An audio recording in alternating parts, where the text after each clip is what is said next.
Good morning, everyone, and welcome to another in our series of lectures. It's really good to see so many familiar faces. In fact, this is, I think, the first time we are to be joined by a regular attendee. Nimal Chandrasena is an ACS member in good standing. He's also a weed scientist and a botanist and an ecologist, currently editor-in-chief of Weeds, the house journal of the Asian Pacific Weed Science Society, and also earns his keep as an environmental consultant in Western Australia. Conceivably, he might have some wisdom to impart to the curator at Lord's. I'm glad to see the broadband in Western Australia is treating you well this time, Nimal. So, Yeah. after last week's false start, why don't we get underway? Good morning, everyone in Britain, and good afternoon and good evening to some of my other relatives and friends who have joined in Melbourne, Sydney. I am sorry that we couldn't do it last week. There was a broadband issue here in Perth, and I'm thankful that you have persevered and joined again. There will not be any interruptions. So last weekend was bad, and it was the right thing that I alerted Rodney, and we rescheduled. One word of caution before I go cracking on into this. I have a few people who are not cricket experts listening today. On the other hand, I've got you guys in Britain who are expert in the subject, history as well as the whole thing. Right. So, like me, we know to varying degrees because that's our love, but not everyone is of the same with the same knowledge. So I have to be cautious about what I say and how I say it. So there are some pictures that I put in my first slide before I go into the second one and introduce myself. But here is this beautiful island paradise that we call Serendib or Ceylon or Ceylon, and rather unfortunately these days called Sri Lanka. We would have preferred the older names because we're very much we value history. I guess that's where it's coming from. When the Brits arrived, the Dutch had already, made lots of big impacts in what we are going to see, Colombo, the capital city. I hope some of you have visited the island. Let me know at the end of the talk whether you have or not. It would be good. Then you would know some of these landmarks that we're talking about.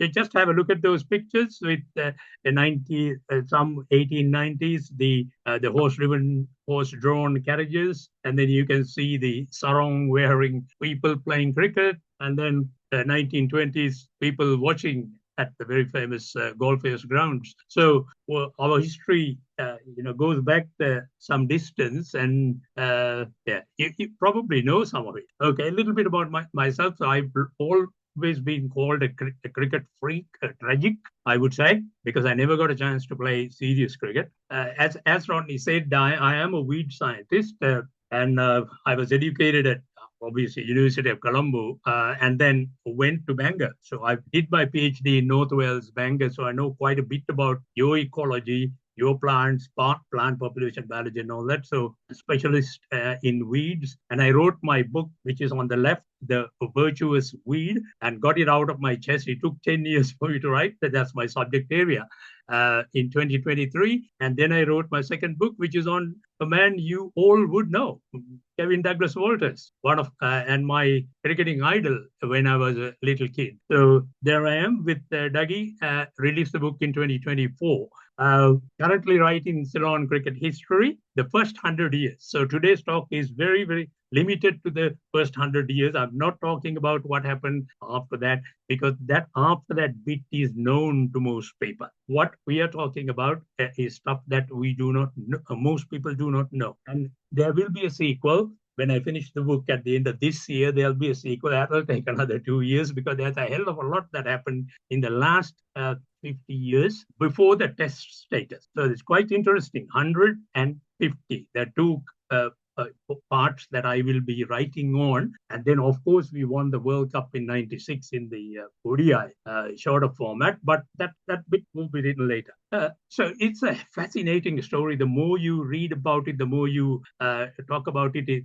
It's the story, the cricket story is connected to the British rulers and the Ceylonese natives. It's related to coffee, tea plantations, and finally rubber. It was a story of subservience, engagement, with the rulers, prejudices and resistance as in the colonial world. Sailing ships, three-masted sailing ships of the past before 1850s, and then obviously the ocean liners that came after the 1860s. The British Army, the planters, civil servants in cricket, distinguished visitors. You can see some of them at the bottom there. WG, Ranji, Bradburn, Hobbs, Sutcliffe, and the guy on the right-hand side, L.H. Gay. We will talk about him later. Very, very distinguished visitor. There are some more that I will refer to. So again, like in Britain, public schools, clubs, cricket clubs, public schools from which talented cricketers emerged. And as I am documenting in my history, the Malays played first, the Burghers, the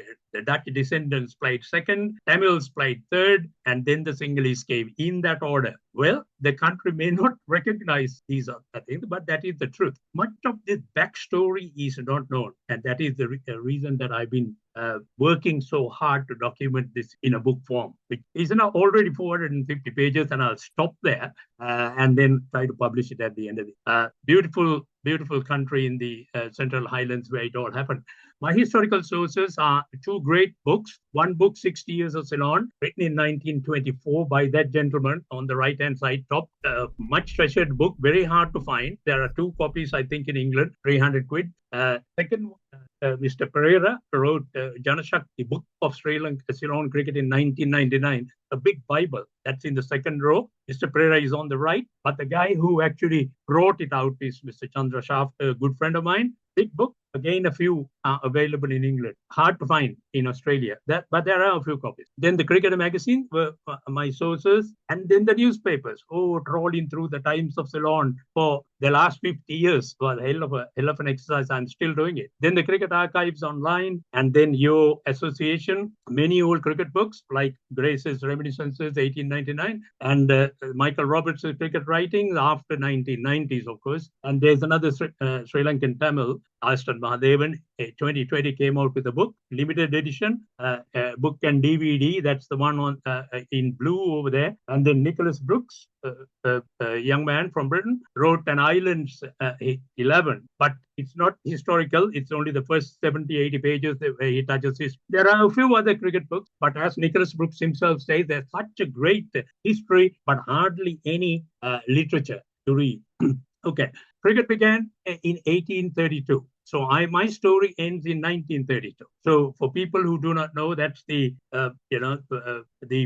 pearl-shaped island at the bottom end of India, and it's got two big harbors on the western side, Colombo, which is very well known, the capital city, but more important was Galle. Down at the bottom, you can see the harbor on the left-hand side photo, a brilliant harbor. The Portuguese saw it first, developed it, and then the Dutch developed it. The big fort, Dutch fort, there's a picture of it. And that's where the ships, all these sailing ships, three-masted sailing ships stopped in the early part of the 19th century, from 1810 and so on and so forth.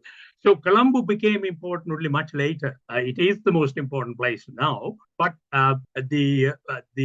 and that became only important. Colombo also has a lovely harbor after the Suez Canal only. And the whole thing shifted from Galle to Colombo. So there's Colombo, beautiful, big fort. You can see on the right-hand side, the old fort, right? You can't see any of it now, right? Only a few remnants of it. Most important is this jetty, which is still there. You can see on the left-hand side, the jetty, very well developed. And then this line here used to be a waterway. Now it is not a waterway. It's a major road, and the Dutch governor's residence was built there. And the entire thing in the middle is where the British governor lived. On the left-hand side, you can see the tree-lined place. We call it a Queen's House or President's Palace, right? You can't go there. It's all blocked. This entire thing cannot be easily accessed, right? But you can see the ramparts. These were all taken out in 1850 by the British. And then you will see, I will show very quickly where the earthen embankments of the ramparts and all that went on down south below here to create a big ground, what's called a goal face. So Yeah, next slide. Yeah, this again gives a little bit of a picture of Colombo as it is now. So that's the fort right here at the top, and some cricket grounds. We'll come to it later. Rifle Green, Racket Course. The garrison was somewhere there, and all of these ramparts were brought down. The earth, if you can follow my cursor, this is what's called Gold Face, the ocean facing promenade. And there is this very famous Gold Face promenade and Taj Samudra Hotel. Now that's where the headquarters of the first cricket club was, CCC. And then the very famous Gold Face Hotel goes back 170, 80 years now. It's all in this area.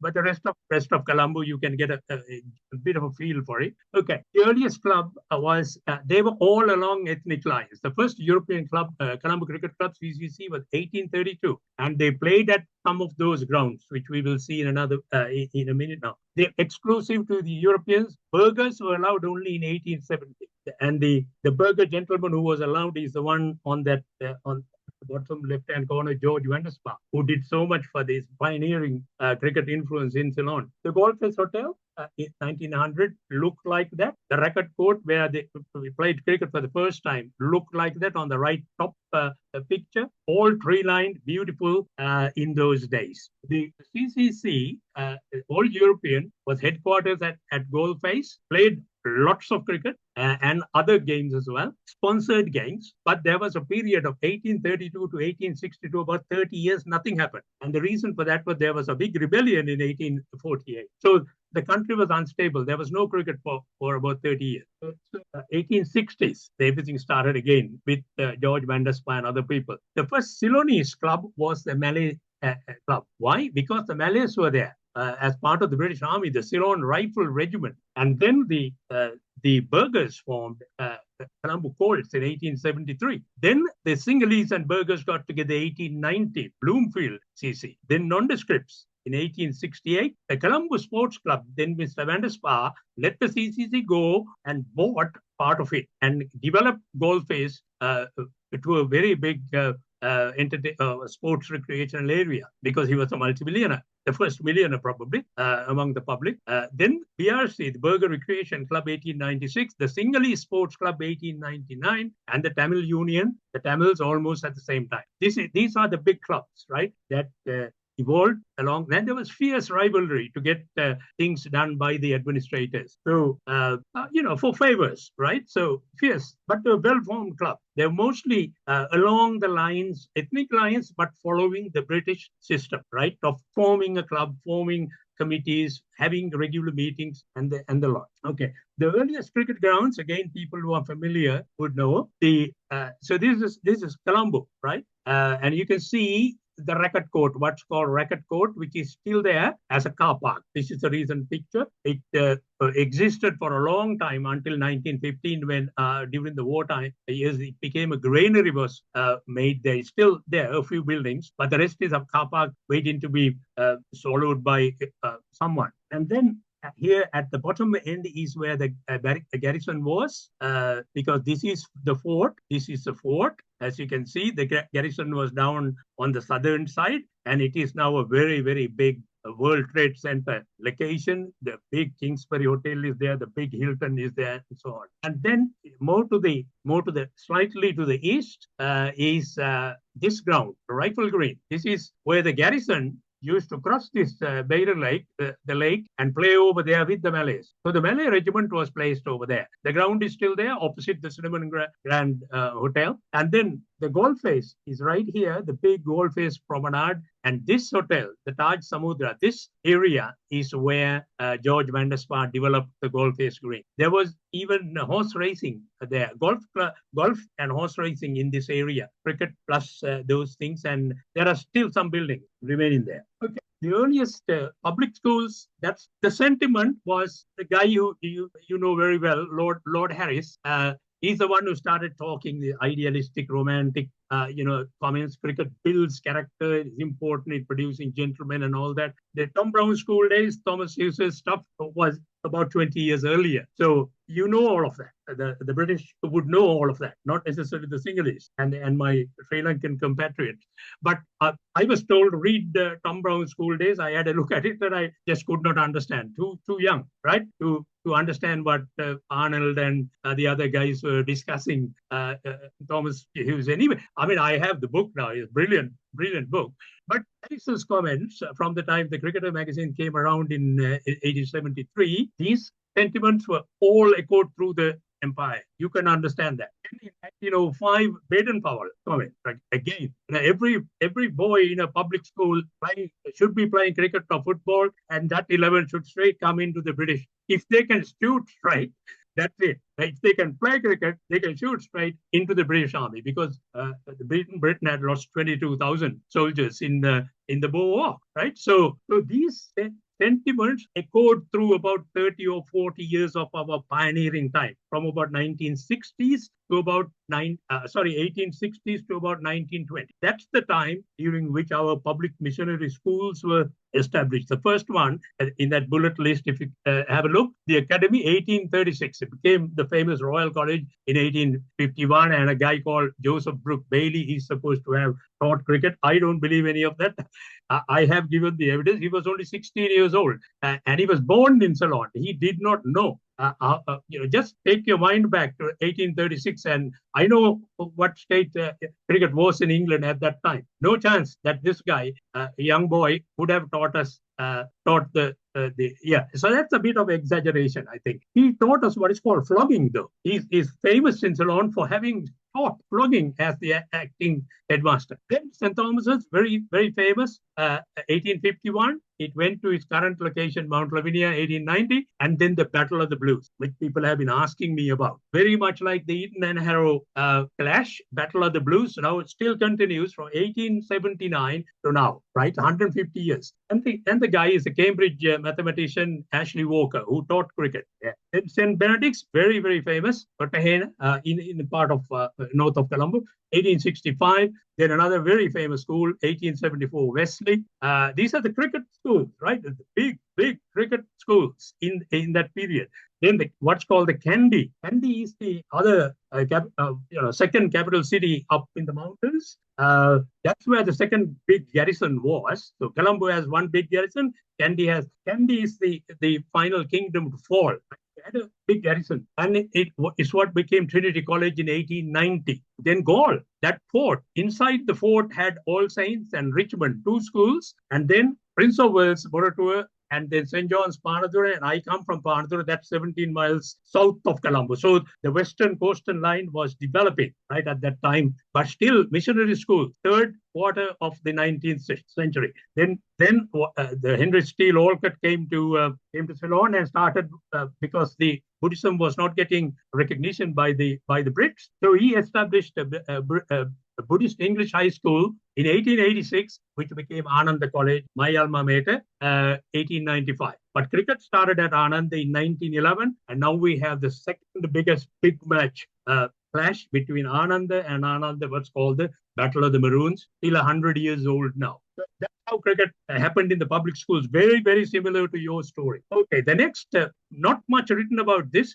Coffee, tea, and cricket went hand in hand, but it is coffee in 1824, first plantations in Kandy, and the man we must thank is the fourth governor, Sir Edward Barnes, and he just said, we've got to grow something here to make money, otherwise the colonial office is not going to give us any money. And he called the garrison commander, Colonel Bird, the guy, and Colonel Bird said, I don't know anything about how to grow things, but my brother does. He brought in George Bird. I didn't put a picture of it because there are no good pictures.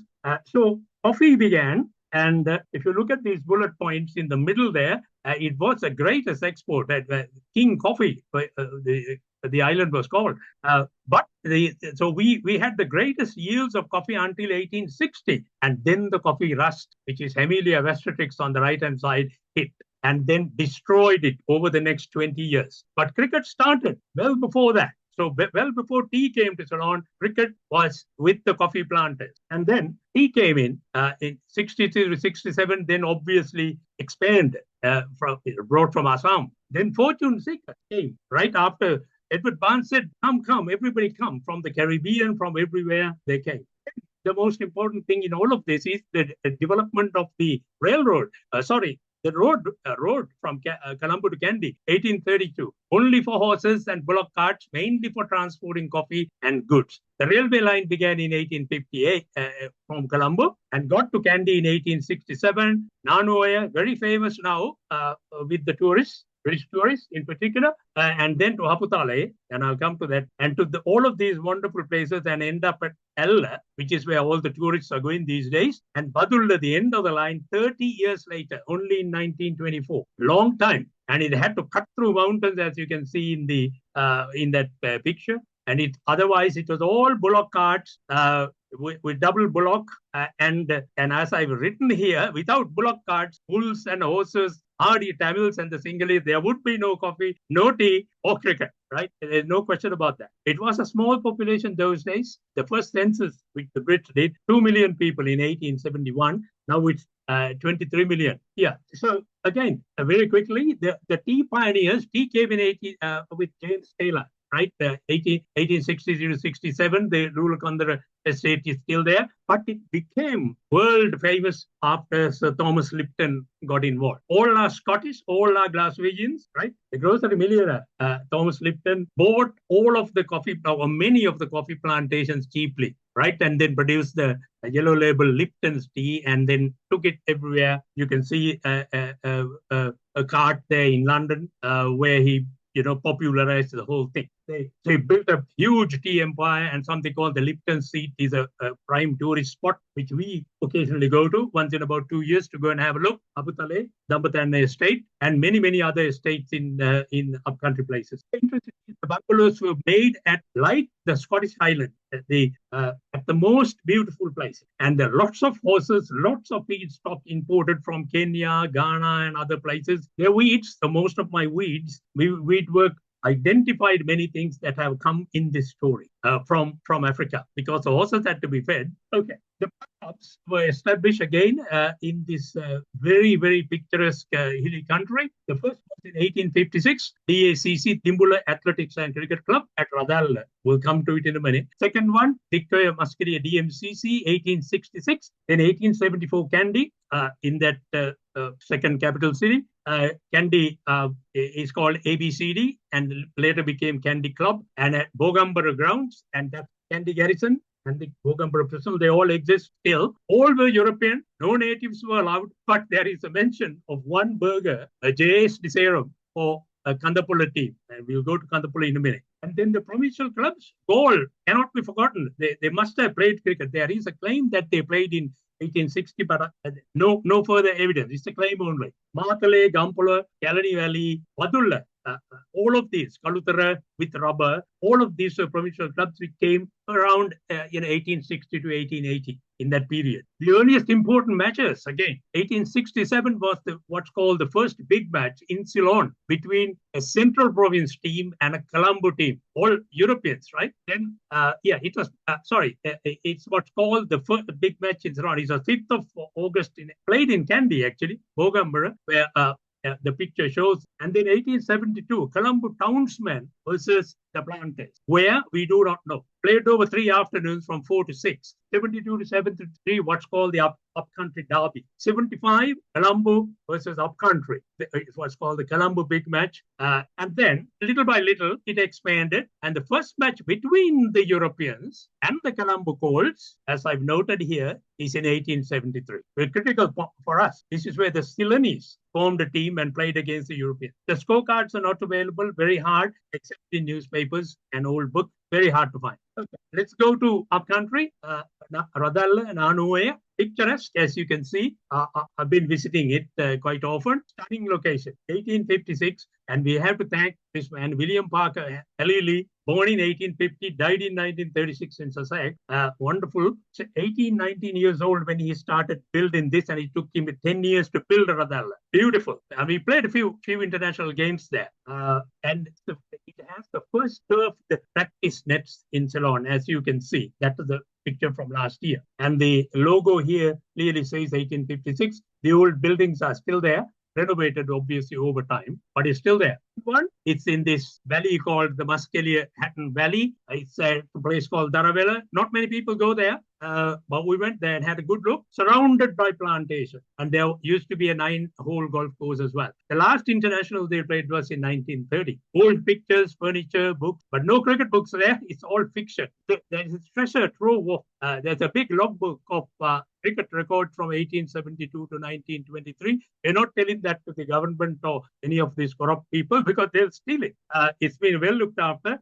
So it has the records of the first 51 years of their game. And you can see some of the pictures and you will recognize the great man, Jacobs, visited it 4 times. In 1928, the last time he visited. So the grounds are still there. And there's a classic picture, the first picture photograph, 1872, bearded like the part.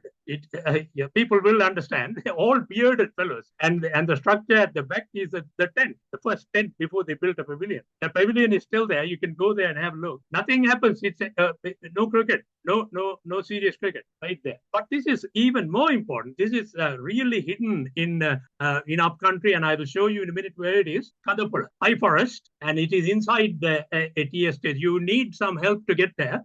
So I needed some help from the army to get there. Surrounded by 38 plantations, it again had a 9-hole golf course, used only for rugby practice, as the pictures show. It's all dilapidated now. You can see the Tamil, what are called lines, the coolies and the workers where they live.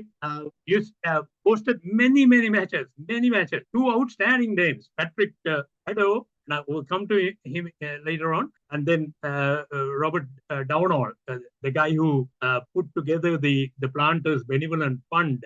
So great names. The elder Tamils actually remembered great grandfather's stories about golf balls landing on their roofs. So it's all true, but that's about 60, 70, 150 years ago. Okay, this is where it is. Annapurna, people might know Norelia down here, big township, touristy town, very much like Simla. When the Brits made it, and it's all the way 40 kilometers along this way into this area, inside this tea estate is the cricket ground. This vegetation is the Pidur Talagila, the tallest mountain, and our biggest highest point. So our radio salon antennas and all are up here on the top of the mountain. So it's a wonderful drive. If from Norelia, actually Kandy is further up this way, you can go to Kandy, or you can come down from Kandy to Norelia. So anyway, so it's wonderful to go for this drive in this hill country.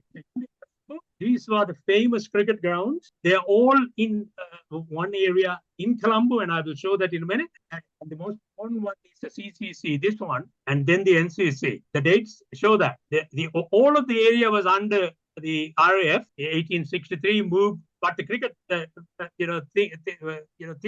cricket grounds moved to these areas, right? Used even in World War II, the area was taken over by the RAF, right? So the Sinhalese Sports Club, which is the most important one at the moment, moved there in 1899. But the cricket ground, which became a test venue here, is in 1952. The next most important thing is the cricket board, famous Sri Lanka cricket board, and the cricket museum is just next to it. There's a picture of it, right? It's worthwhile going and having a look. Okay, this is where it is, another Google map of Colombo, and that's where that area which has these cricket grounds. And then what about Royal College, that first college? And what about my university down here? And then there is another one, Bloomfield Cricket Grounds. And there are many others, as you can see, dotted around. This is what's called Cinnamon Gardens in Colombo, very affluent part of Colombo 7, right? Cinnamon Gardens, cinnamon entirely covered with cinnamon, right? During Dutch time. Not there anymore. You can't find a single tree. Okay. The greats of Ceylon cricketers, because I am talking about pioneers of the 19th century, are these guys. You can't go past George Van der Spa, the burger gentleman. Then the others, Tommy Kellard, Alan Raffle, E.L. de Serum, all burgers, right? E.R. de Serum, Cecil Horan, Colonel Joseph, is Rosario, and the first Sinhalese gentleman is Frank Gunawardene right here at the right hand bottom. Basically, Burgess led the pioneering effort to bring Ceylon cricket forward. And you can obviously see very well, very well dressed Burger, those young people in that period. It is the turn of the century, and then a top Sinhalese family, the Gunasekara family. Some of those names are very well known. They all went to Cambridge, and then so as I've written here, education in England was a way to recognition back in Ceylon. They were all lawyers and doctors, hugely recognized back in Colombo. Fluency in English was crucial for recognition. Joining the army was the fastest way for recognition. Cricket allowed elitist socialist interactions and upward mobility in businesses. Estate brokerage, tea, rubber, general stores, Cargills, Millers, Carsons, Shaw Wallace, and all of these were, the boss was a Brit, the second was always a Burger. So that's how the cricket was influenced by these people. The greatest of the European pioneers, here are they, in my opinion. Frank Harrow, the man who played for Kandapola, is very, very famous. He won the second Wimbledon title. There it is. So he went all the way from Ceylon to take part in the second Wimbledon in 1878 and won, right? And he's worldwide known for introducing what's called lobbing, which you know, at Wimbledon. Then Mr. Halili and then Percy May. We'll come to Percy May a bit later. But these other cricketers are very important. Some of you will remember them. Bill Greswell, Somerset, Dale Gibson, Winchester, didn't play for Essex a little bit. Vivian Crawford, Leicester, and Surrey. And then Seidel, Frederick Seidel, didn't play for any county. These are absolutely critical. Crawford made the first turf wicket in 1911 at the CCC ground. And then period, the turn of the century, brought the Sinhalese forward. The Sinhalese were very shy. And he's the one who said, come with me. Let's go for this party, that party, and introduce, got them out of their, got them involved in social clubs in Kandy. This is something that's not very well known. 4 English test players played in Ceylon, right? Major Hibbert Gay, L.H. Gay, first one, Cambridge, Somerset, Hampshire, England, dual international, cricket and soccer. I don't know whether you guys know him or not. Played in Andrew Stoddard's team, the first test at SCG in 94. Stayed in Colombo, did not go back to England for many years because his brother was already a planter. Played for 5 years in Ceylon. What about G.F. Vernon? I'm sure that the British listeners would know, right? Very, very famous man. Rugby player, Middlesex, 200 games, more than 200 for Middlesex, toured Australia twice, led his home team, and stayed in Ceylon. We do not know for how long, but played for some time. Then what about Percy May? That's again played in one unofficial test versus New Zealand, came to Ceylon and stayed for 40 years and actually died in Ceylon, right? Percy May stayed a long time. And then what about John Thornton, Edinburgh educated doctor, went to South Africa for medical services, played in that first ever South African test versus the Australians, Joe Darling's Australians at Joburg, October 1902. And then came to Colombo, was appointed the head of the General Hospital in Colombo for 13 years while he played cricket. These 4 people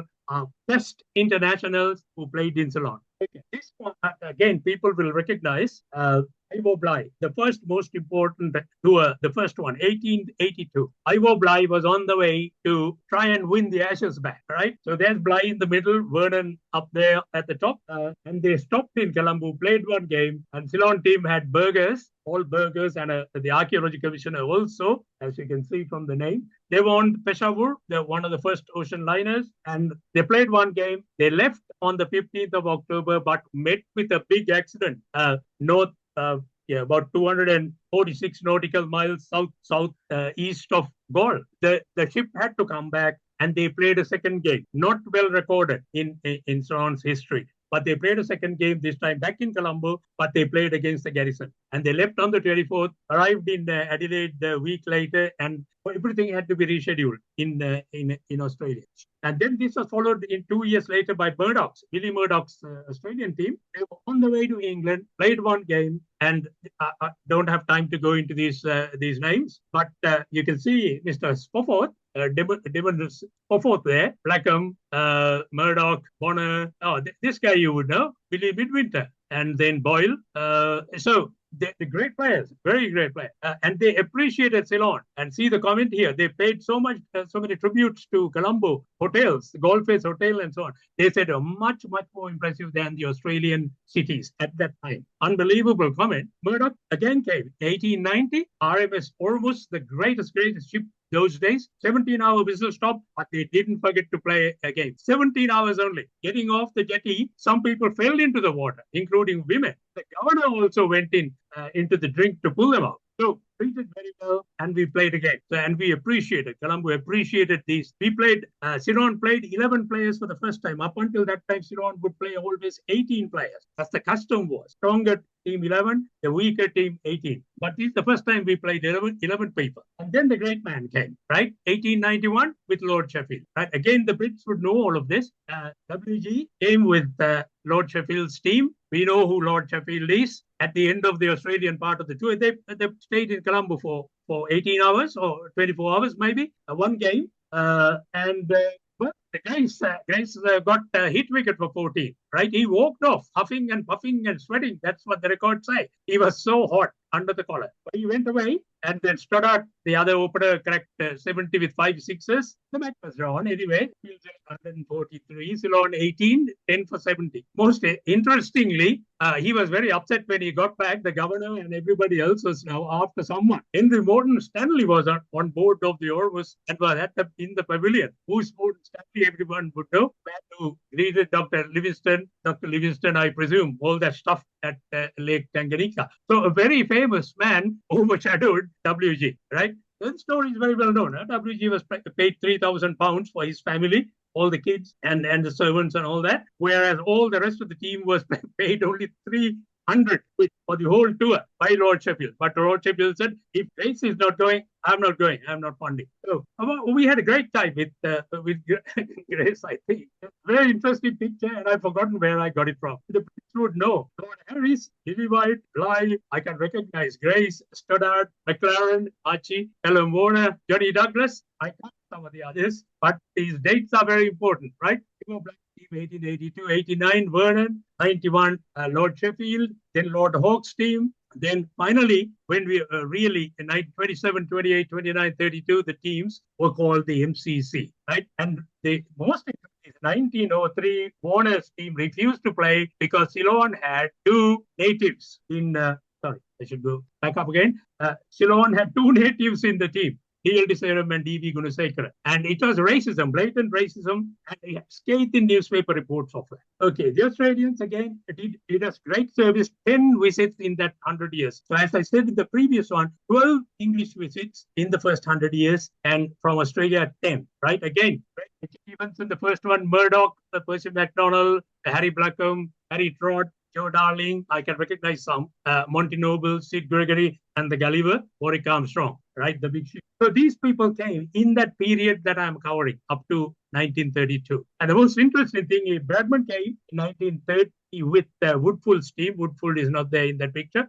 But due to depression in Australia in the 1920s, Bradman has lost a stone before the tour, but regained nutrition and strength during that luxury travel in the luxury streamliner. Not well known, but very well written in Bradman's own book, Farewell to Cricket. So the other interesting thing that happened in 1901, a very unique event, is the Boer prisoners in Ceylon, the Boer camp, 5,000 prisoners, and they had a cricket team of 70 to 100 people led by Peter de Villiers, a great South African cricketer, Gert Coetzee, and a few others. And they made themselves a pitch without grass, just like the South African pitches on very hardened mud. And I saw cricket there in 1963, 64, 65. I was a little kid and used to go there and watch the army play, the Air Force and so on and so forth. That's the pavilion. It's newly made now. I used to sit down here and they used to just tickle my hair and then walk away. The adults, you know, the army and the Navy fellows. I was just a little boy watching cricket. So they were on parole, and this is unique in the world,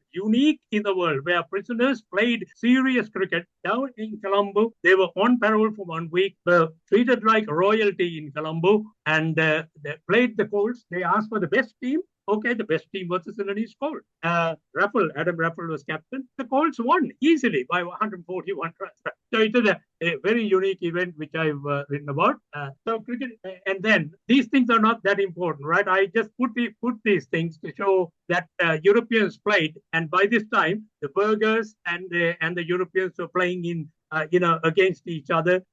Bill Greswell, famous names, Hale Gibson, Vivian Crawford, and many others, right? So I put this picture because some of these burgers look very dark, darker than me in color. So that means they were mixed, right? They were not just Dutch and fair and tall. No, like Cecil Horan or the Kellards and all that, they were very fair and tall people, right? But no, they were so mixed with the Tamils and the Sinhalese by this time. The absolute pioneers of Ceylon, we owe a great deal to these fellows. Dr. John Rockwood, Tamil, Dr. Joseph Tamil, and Mr. Fernand Berger, right? And then Mr. British Colonial Secretary E.B. Alexander, D.L. Desero, again a Berger, and Dr. Gunasekara and Frank Gunodhan. These are the people, our pioneers, who brought us to where we are today, right? So I'm sorry I'm rushing through a little bit, but I think we basically got the message there.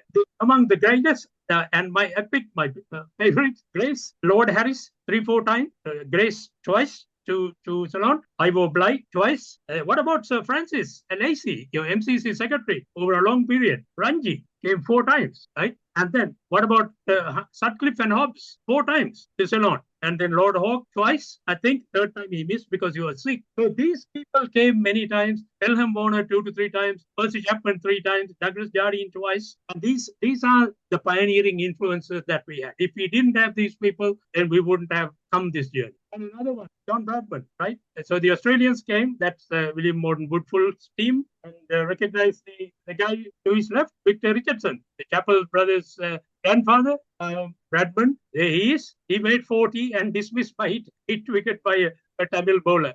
He did not bat in 1934. He came again in 38. He came 4 times, but 48 he made 20. He came 4 times. This is the picture from 1948. So, and Bradman has written quite a bit about Ceylon in Farewell to Cricket. An important one for the Ceylonese audiences, again, there's Adelaide tour.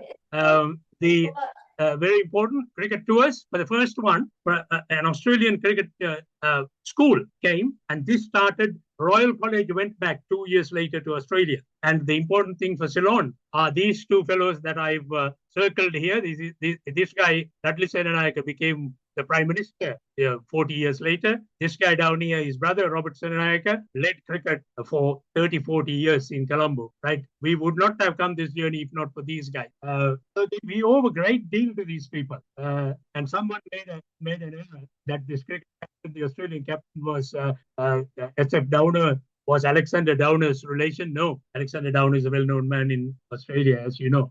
MCC in Ceylon, the last one, 1928, before my book ends. And again, you can see the mixture of people. Ollie Hammond came, Sutcliffe, and then Mr. Fernand managed this whole thing. Yes, Jack Hobbs, Doug Jardine, Chapman, Forbes, and Dr. Gunasekara, the Ceylon captain. Cecil Horan and the Ceylon players.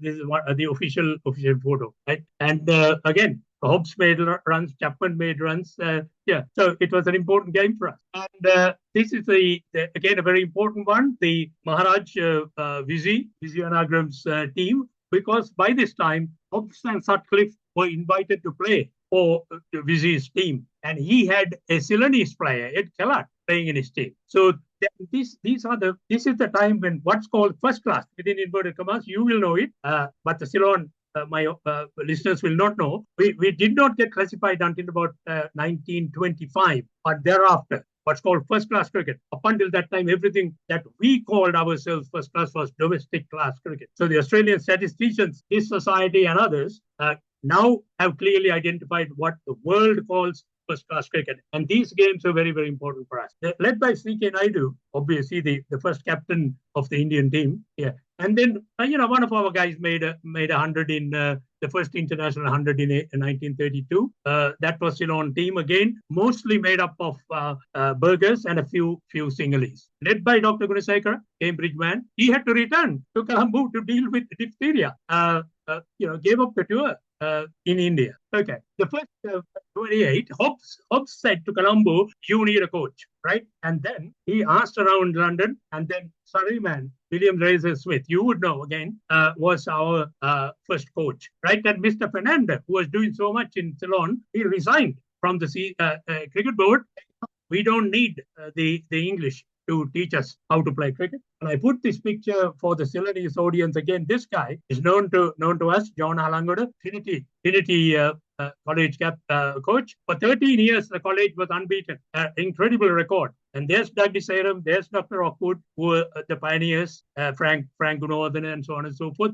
Percy May is still here in that picture. This is another unfortunate. This is a one-slide penultimate slide, I think. There's a roll of honor. And Messi, I spent 7 days fully searching this, and I got the names right. These are the people who died, who played in Ceylon and joined World War One, the army, and died, and whose names appear in the memorial, which was at Goldface. Now it is somewhere else because it was taken down for World War II because the Japanese were going to use that as a target. So it was shifted somewhere else. It's still there. And here in the picture are these names. Spelling sometimes is wrong. There are no details about these people. The second name, the Tamil gentleman, nothing about him except in France. The rest you can find something in Britain. And then the others who served are very important. Mr. Haddo, Featherstone, Fitzgibbons, L. Gibson, Bill Greswell, all of these fellows went and joined around 15, 16, 17, 18, 19, came back in 1919. Some of them knew nothing except to be engineers and worked in various ways in that story. Okay, so I put this again for the Ceylon Sri Lankan audience. We all know this very famous quote from CLR James. What do they know of England who only England knows? He said that, Kipling said that in the English flag, and James used that for cricket, right? And we all know that. In Britain, I'm not reminding you, you know these things very well. What do they know of cricket who only cricket knows? So talk about cricket only after a deep understanding. That's what James was saying.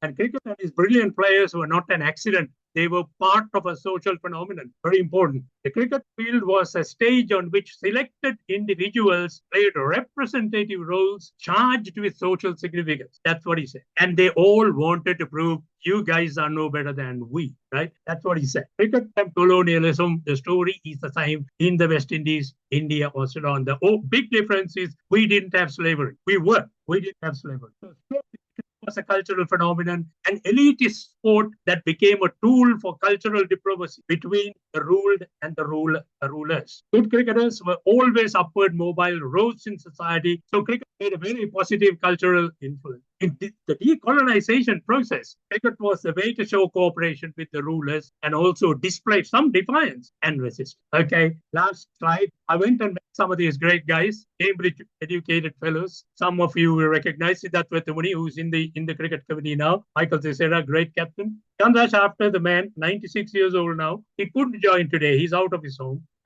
Ranjit Fernando, former wicketkeeper. Mano Ponaya, former All Ceylon opener, Cambridge opener. So I had a good time with these fellows. Hopefully, I say that cricket is as much about what doesn't happen in the field as what does. So not remembering that history is the folly that Ceylon is suffering from at the moment. And maybe England too, to some extent. Hopefully, my story will start a new and positive conversation. Thank you very much. Thank you, Nimal. That was lovely.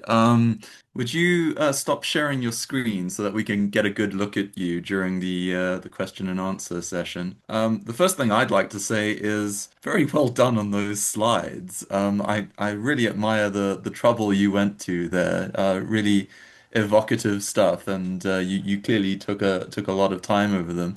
First question, I suppose I'll put to you, and please others who have questions either raise your hands or throw them into the chat function. The first question I'd have for you is on the question of Ceylonese or Sri Lankan nationalism and its Yeah. connection to cricket. This is a subject, obviously, that interests historians of Australia and of South Africa and of India, but I know next to nothing about how those two phenomena intersected in Sri Lanka. Did they, and how? it's a topic for a long discussion. Like I said, the Malays played first, right? No one recognizes the Malays are people who, when the Sinhalese and the Tamils or anyone local could not be persuaded to join the army, they brought people from Malayan Peninsula and Indonesia and created the Ceylon Rifle Regiment. They watched the Brits play cricket and they started playing cricket. No one recognizes them very much. And then the Burghers followed, obviously, half recognized. So the ethnic, then the Tamils and the Sinhalese, almost at the same time. And like I said, the social phenomenon of interacting, engaging. The more positive the engagement with the rulers, the more support they got for grounds and facilities, pavilions, and so on and so forth. So it's a journey that we came together. We not always were subservient. We tried to play the game. As hard as we could, and we beat the Europeans most of the time. So I'm not too sure whether it's a long story. It's very, very closely linked with the normal social journey that Ceylon came through in that nearly 200 years of, not 200 years, about 100 but the Brits came in 1796, 1815 surrender, total surrender, so 1948 independence, so 135 years, right? Let's put it that way, in that journey. But cricket made, more than anything else, a very, very positive contribution to our engagement with our rulers. Okay. Great, thank you. No other questions so far, which perhaps, given that we have just hit 11 o'clock UK time, isn't the worst thing in the world. So, unless we get another, I'll ask one final question, which is about the project itself. When can we expect to see it? Is it going to be a tie-in with the 200th anniversary of that very first match you mentioned? Where did you say it took place? On Rifle Green back in 1832. I don't know. I'm working very hard because I'm busy with other things also. I'm trying to get the book out before the end of the year. That's Before the end of the year. All right, yeah. Yeah, yeah, and Okay, yeah, well, I know quite a bit of an effort to finish it off and make an index and that type of thing. It's very different to other cricket books. It is like a more or less like a history book with proper citations, references, and an index and so on and so forth. It's not just like any book. So it's a properly written historical account. So because I am an academic, I can't ignore those sorts of trainings that I have. So everything is cited and referenced with footnotes and whatnot. So therefore it takes time. So, but I'm the next 2 years will be that other part, and like I said, it's going to take longer.